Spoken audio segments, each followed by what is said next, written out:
శ్రీ రాజ్నాథ్ సింగ్ గారు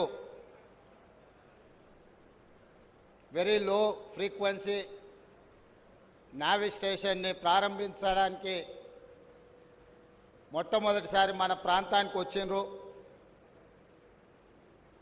మనమందరం రక్షణ శాఖ మంత్రి గారికి పెద్ద ఎత్తున చప్పట్ల ద్వారా వారికి స్వాగతం పలకాల్సిందిగా కోరుకుంటున్నా. అదేవిధంగా వేదిక మీద మిత్రుడు కేంద్ర మంత్రివర్యులు బండి సంజయ్ గారు,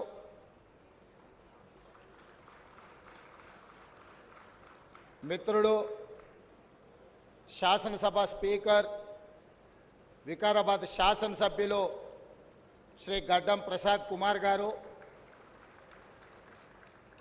అదేవిధంగా అటవీ శాఖ పర్యావరణ శాఖ మంత్రివర్యులు సోదరిమణి కొండ సురేఖ గారు,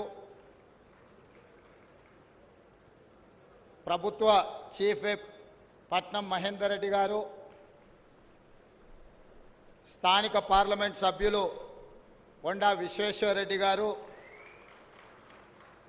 పార్లమెంట్ సభ్యులు డికే అరుణ గారు, మిత్రుడు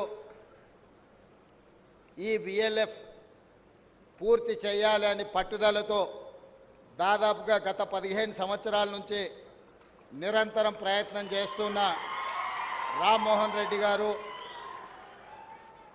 అదేవిధంగా శాసనసభ్యులు యాదయ్య గారు, తాండూరు శాసనసభ్యులు మనోహర్ రెడ్డి గారు, నేవీ చీఫ్ త్రిపాఠీజీ, అదేవిధంగా ఇక్కడికి వచ్చేసిన నేవీ అధికారులు, కలెక్టర్లు, ఇతర అధికారులందరికీ కూడా నా శుభాకాంక్షలు తెలియజేస్తున్నా. ఈరోజు దేశ రక్షణలో ముఖ్యంగా తెలంగాణ రాష్ట్రం ఇంకొక కీలక అడుగు ముందుకు వేయబోతుంది.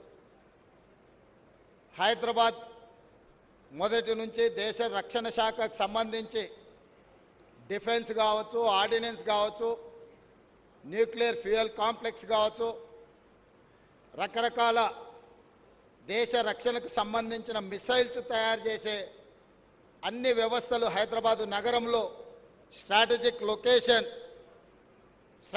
లొకేషన్ కింద మనం హైదరాబాదును పెద్ద ఎత్తున గుర్తింపు పొందింది.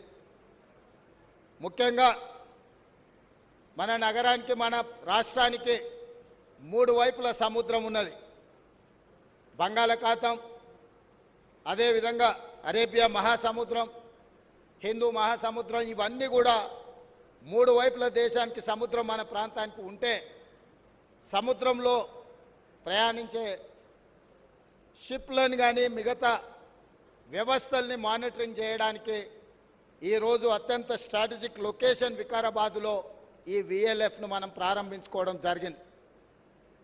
చాలామంది చాలా రకాలుగా ఈ అంశాన్ని వివాదం చేయాలని, ఇక్కడ విఎల్ఎఫ్ నిర్మించడం ద్వారా తెలంగాణ ప్రాంతానికి లేదా ఈ వికారాబాదు జిల్లా ప్రజలకు అన్యాయం జరుగుతుందని అపోహలు కలిగించే ప్రయత్నం చేస్తున్నారు. నేను ఒక మాట స్పష్టంగా చెప్పదలుచుకున్నా. Same VLF